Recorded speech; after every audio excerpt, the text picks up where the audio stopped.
Hello guys, সবাই কেমন আছো? আশা করি সবাই ভালো আছো। আমি তোমাদের চাঁদপুরের বোন আশোহাগর। আজকে খুব সহজে রেসিপিটা নিয়ে এসেছি। দেখতে খুবই সহজভাবে রেসিপি রান্না করে খেতে পারবে। 100 লোকের আয়োজন করব।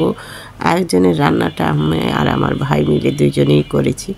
এই যে এখানে 20 কেজি মুরগি নিয়েছি, পেঁয়াজ কুচি, কাঁচামরিচ এবং মুরগিটাকে আমরা চিকেনটাকে প্রথমে ভেজে নিব, যেহেতু চিকেন রোস্টটা করব। চিকেনটাকে ভেজে তুলে নিয়েছি। এখন আমি পেঁয়াজটাকে এক সাইডে ভেজে নেব পেস্তা করার জন্য।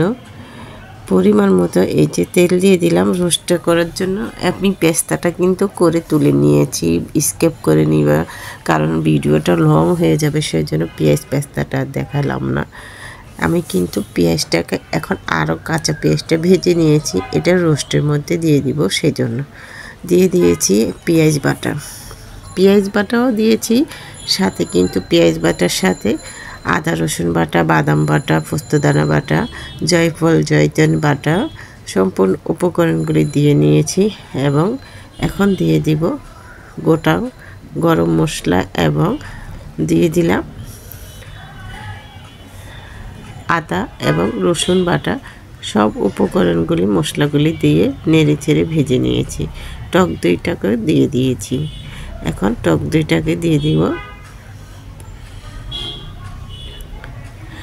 দিব রোস্টের মশলা। এখানে রোস্টের মশলা রেডিমেড মশলাটাও ব্যবহার করেছি। সম্পূর্ণ মশলাটাকে ভেজে নিয়েছি তেলে। এখন কাঁচামরিচটা দিয়ে দিলাম, গোটা কাঁচামরিচ দিয়ে দিয়েছি। এখানে গোটা কাঁচামরিচটাকে দিয়ে নেড়ে চেড়ে নিলাম। আর দিয়ে দিলাম 1 কাপ পরিমাণ গরুর দুধ, দিয়ে দিলাম 1 কেজি পরিমাণ পানি। সম্পূর্ণ মশলাটাকে ভালো করে কষিয়ে নিয়েছি। এখন ভেজে রাখা চিকেনগুলি দিয়ে দিব। ভেজে রাখা চিকেনগুলি দিয়ে দিয়েছি। হাতে হাতে সবাই মিলে একসঙ্গে করলে সময় লাগে না, সবাই মিলে একসঙ্গে হাতে হাতে করে নিয়েছি। চিকেনগুলি দিয়ে ভালো করে মশলার মধ্যে নেড়ে চেড়ে দেওয়া হয়েছে। এখন উপরে পেস্তা বাদামটাকে ছড়িয়ে দেওয়া হচ্ছে। পেস্তাগুলি পেঁয়াজের পেস্তাটা দিলে কালারটা অন্যরকম হয়ে যাবে এবং টেস্টটা অন্যরকম আসবে। দিয়ে দিলাম ঘিটা পরিমাণ মতো দিয়েছি। এখানে 20 কেজি মুরগি আছে। চিকেনটা 20 কেজির জন্য যতটুকু প্রয়োজন অতটুকুই দেওয়া যায়। এখানে 250 গ্রাম ঘি দেওয়া হয়েছে। আবারও 1 কেজি পরিমাণ লিকুইড গরুর দুধটা দেওয়া হয়েছে। স্বাদ অনুযায়ী চিনি দেওয়া হয়েছে 2 চামচ। কিন্তু সম্পূর্ণ উপকরণগুলি দিয়ে নেড়েচেড়ে মিশিয়ে নেওয়া হয়েছে। এখন কিন্তু রান্নাটা হয়ে গিয়েছে, চুলা থেকে নামিয়ে নিয়েছি। আরেকটা হাঁড়ি বসিয়ে দিয়েছি সাদা পোলাওর জন্য। পোলাও চালটা নিয়েছি 15 কেজি।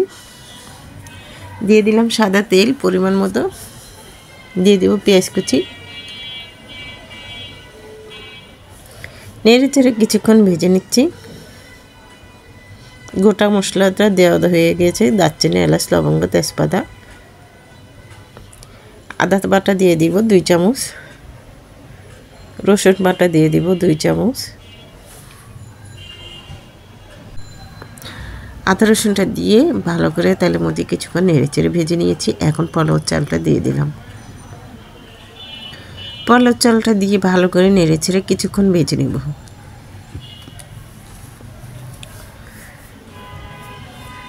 গরম পানিটা আগে থেকে ফুটিয়ে নেওয়া হয়েছে, গরম পানিটা দিয়ে দেওয়া হয়েছে। দিয়ে ভালো করে নেড়েচেড়ে মিশিয়ে দিচ্ছি।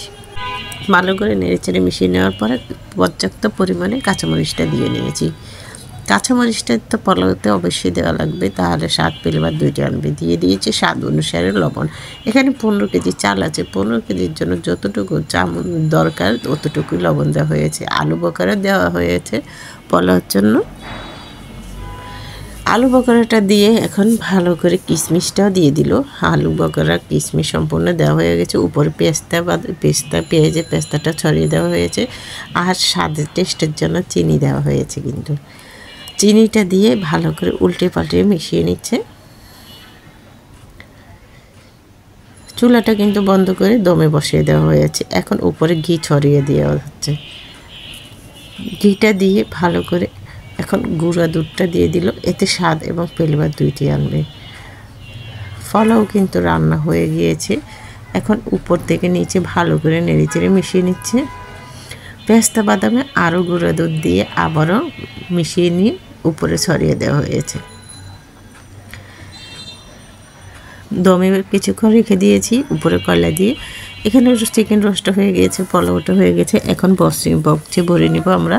যেহেতু 100 লোকের আয়োজন করেছি, মসজিদে খাবারটা দিয়ে দিব, সেজন্য সকাল সকাল সম্পূর্ণ কাজগুলি রেডি করা হয়েছে। শুক্রবার দিন নামাজের আগেই যেহেতু বক্সে মসজিদে খাবারটা চলে যাবে।